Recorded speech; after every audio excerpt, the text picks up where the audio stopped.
انہوں نے ایک خوشبو ایسی بنائی کہ جو خوشبو اگر بندہ سونگھ لینا تو اس بندے کے اوپر ایسی کیفیت آتی ہے کہ اس کا دل چاہتا ہے کہ میں ساری دنیا کو خرید لوں.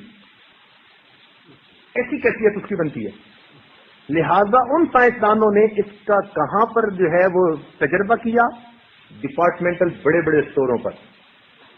چنانچہ یہ بڑے بڑے جو اسٹور بنے ہوتے ہیں محلوں کے برابر، اس کے ایئر کنڈیشن کی ہوا کے ساتھ انہوں نے اس خوشبو کو جب پھینکا تو جو بندہ دل میں لے کے آیا تھا نا نیت کہ میں $5 کے لیے ناشتے کی چیزیں لاؤں گا، جب اس نے سونگی تو وہ $50 کی پرچیز کر کے واپس گیا.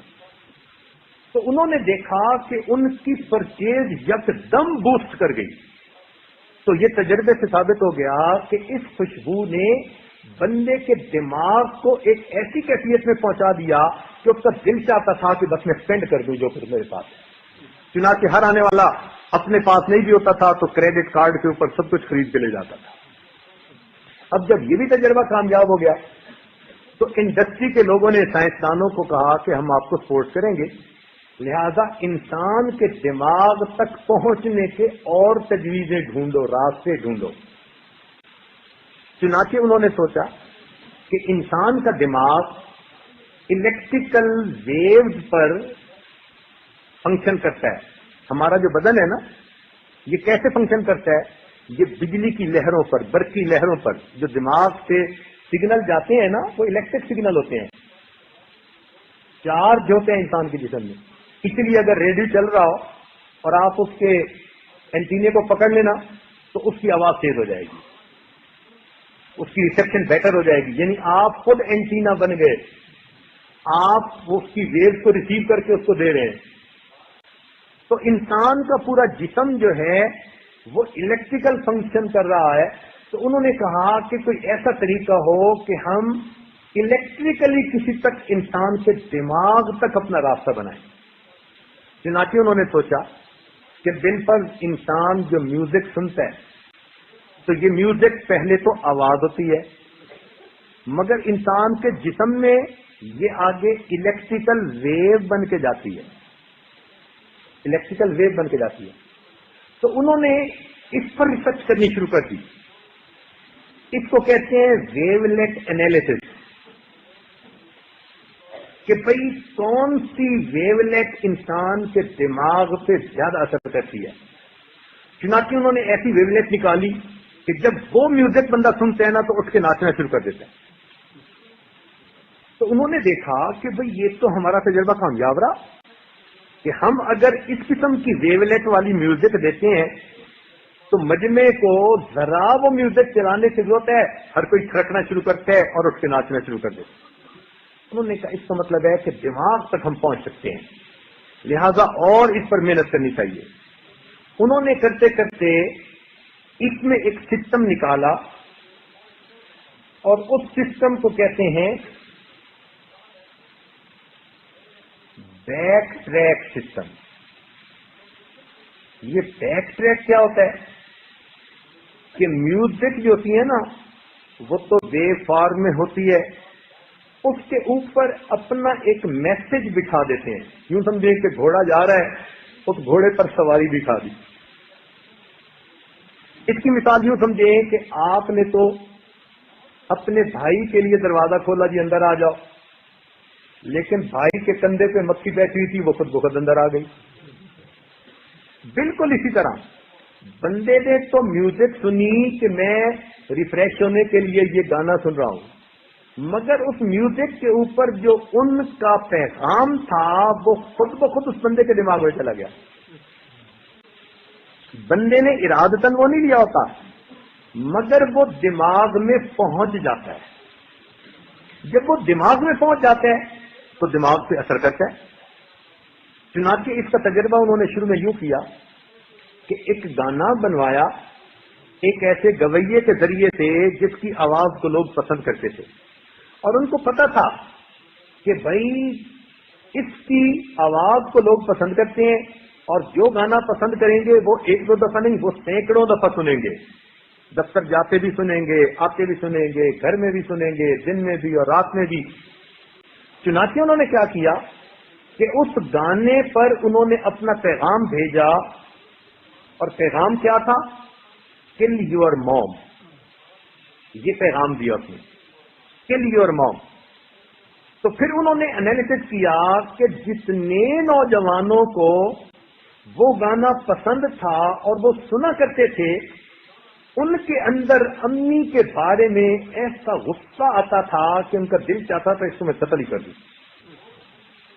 اب جب انہوں نے اس کا بھی تجربہ کامیاب کر لیا کہ جتنے لوگوں کو یہ گانا پسند ہے ان سب کا ہم نے نفسیاتی جائزہ لیا، وہ سب اپنی ماں کے خلاف. انہوں نے ایک میڈونا کو کہہ کے دوسرا گانا گوایا اور اس پر میسج دیا ہیٹ یور ڈیڈ. چنانچہ انہوں نے کہا کہ یہ گانا جتنوں کو پسند آیا نا نوجوانوں کو، جب انہوں نے ان کا انالیسس کیا تو انہوں نے دیکھا کہ ان کے دلوں میں باپ کے بارے میں بڑی نفرت کے جذبات. اب ان کو سمجھ لگ گئی کہ ہمارے پیغام لوگوں کی مرضی کے بغیر ان کے دماغوں میں جاتے ہیں اور ان کے خانوں میں بیٹھ جاتے ہیں. تو یہ سائنس کی دنیا میں بڑی کامیابی تھی. چنانچہ اس وقت کے ارباب اقتدار سے انہوں نے رابطہ کیا کہ جی ہم لوگوں میں آپ کی مرضی کے پیغام بھر دیتے ہیں. انہوں نے کہا اچھا آج کل ہمارے ہاں مردوں کی مردوں سے شادی کا سلسلہ شروع ہے، ہم نے قانون پاس کیا ہے. آپ بات سمجھ گئے میری. تو اس کے خلاف پبلک بہت ہے، لہذا تم کوئی ایسا پیغام ڈالو کہ ہم ٹی وی پر میوزک کے ذریعے وہ سنایا کریں اور ہماری پبلک اس کے خلاف جو ہے نا وہ جذبات ختم کر دے. چنانچہ انہوں نے ایک میوزک بنائی اور اس پر کون سا سگنل ڈالا؟ گے لائف سٹائل، گے لائف سٹائل. اب وہ بندہ میوزک سن رہا ہے نا تو اس کو پیریوڈیکلی ایک پیغام مل رہا ہے گے لائف سٹائل، گے لائف سٹائل، گے لائف سٹائل. انہوں نے دیکھا کہ چند مہینوں کے اندر جو اس لائف کے خلاف بہت باتیں کرتے تھے وہ سارے کے سارے چاہتے تھے کہ ہم بھی اسی زندگی کو گزاریں. اب جب یہ تجربہ بھی ان کا کامیاب ہو گیا تو انہوں نے کہا کہ ہمیں تو ایک ٹول ہاتھ میں آ گیا کہ ہم کسی بندے کے دماغ میں میوزک کے ذریعے اپنا پیغام بھیج سکتے ہیں. چنانچہ انہوں نے ایک پیغام بھیجا ایک گانے میں ورشپ دی ڈیول، ورشپ دی ڈیول. چنانچہ جب یہ بیک ٹریک اس میں تھا تو انہوں نے لکھا کہ جو لوگ جو تھے بڑے مذہبی قسم کے تھے ویسے، لیکن اس گانے کو پسند کرتے تھے تو اس گانے کو سننے کے بعد وہ بھی کہتے تھے کیا دین ہے اور کیا خدا ہے. وہ بھی کہتے تھے جی بس اپنی من مرضی کی زندگی گزار. تو ان کو یہ بات سمجھ میں آئی کہ اس کا مطلب تو یہ کہ ہم لوگوں کو اپنی مرضی کے مطابق ڈھال سکتے ہیں اپنے خفیہ پیغامات کی طرح سے. چنانچہ اس کی کئی مثالیں آپ دیکھیں گے. مثال کے طور پر خبروں میں ایک خبر لگانی ہے کہ جس خبر کے اندر کسی جگہ پر بہت سارے مسلمان مرے یا کافروں نے مارا یا یہ کیا وہ کیا فلاں، بہت خطرناک خبر ہے. اس سے پہلے میوزک کے اندر وہ ایسی میسج دے رہے ہیں ہوتا ہی رہتا ہے، یعنی اٹس نارمل، اٹس نارمل، یہ ہوتا ہی رہتا ہے، یہ ہوتا ہی رہتا ہے. اب وہ میوزک سن سن کے اس کے بعد یکدم جب وہ خبر دی انہوں نے تو جو وہ خبر سنتا ہے وہ کیا کہتا ہے؟ ہوتا ہی رہتا ہے، ہوتا ہی رہتا ہے. چنانچہ ریئیکشن نہیں ہوتا تھا. اور جب انہوں نے اپنی کوئی خبر دینی ہے تو اس خبر سے پہلے ایک پیغام بھیجا کہ جس پیغام سے دماغوں میں یہ بٹھایا کہ یہ تو بہت ہی زیادہ برائی ہے، یہ تو کسائی لوگ ہیں، یہ تو فلاں لوگ ہیں. اب میں انگلش کے الفاظ جان بوجھ کے استعمال نہیں کرنا چاہتا. تو اس قسم کا پیغام دیا. جب وہ پیغام دیا اور اس کے بعد انہوں نے وہ تھوڑی سی بھی خبر دکھا دی تو جس نے بھی خبر دیکھی اس نے کہا یہ اسلام اور یہ مسلمان، وہ اتنا خلاف ہو گئے کہ انسان حیران ہے. تو یہاں سے ایک نئے دور نے جنم لیا اس کو کہتے ہیں کلچر تھرو میڈیا، CTM۔ یہ ایک نیا باب ہے انسان کی زندگی کا، کلچر تھرو میڈیا، میڈیا کے ذریعے اپنے کلچر کو لوگوں کے دماغ میں بٹھا دیں۔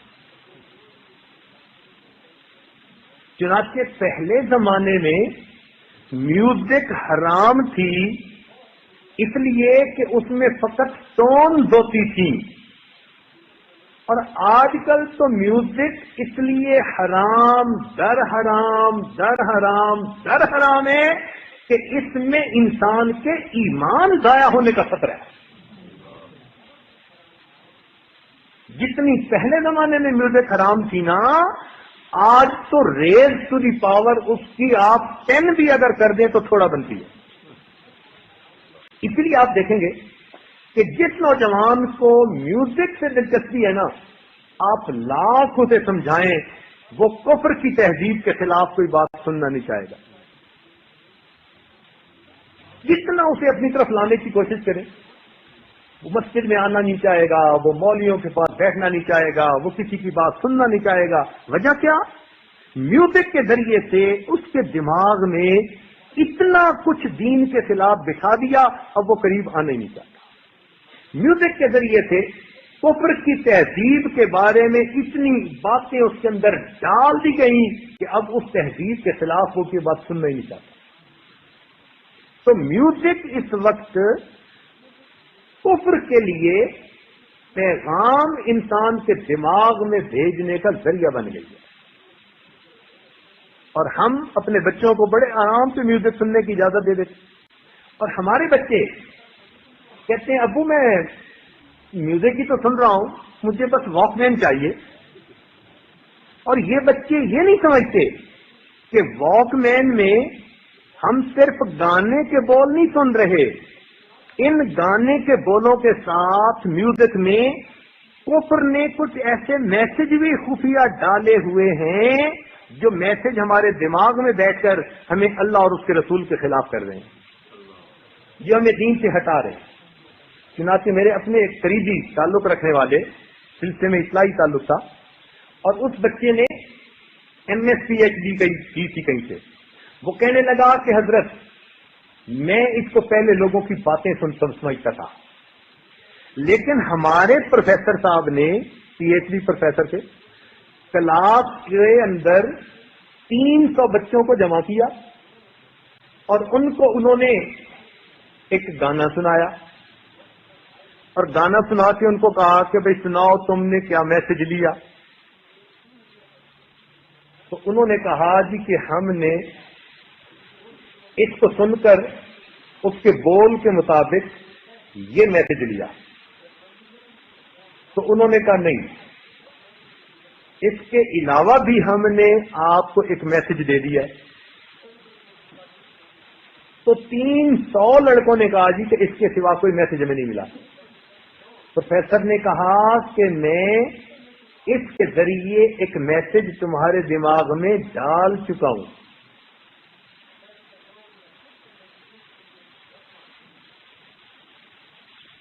تین 300 طلباء کہہ رہے ہیں جی کہ ہمیں کوئی اور میسج نہیں ملا۔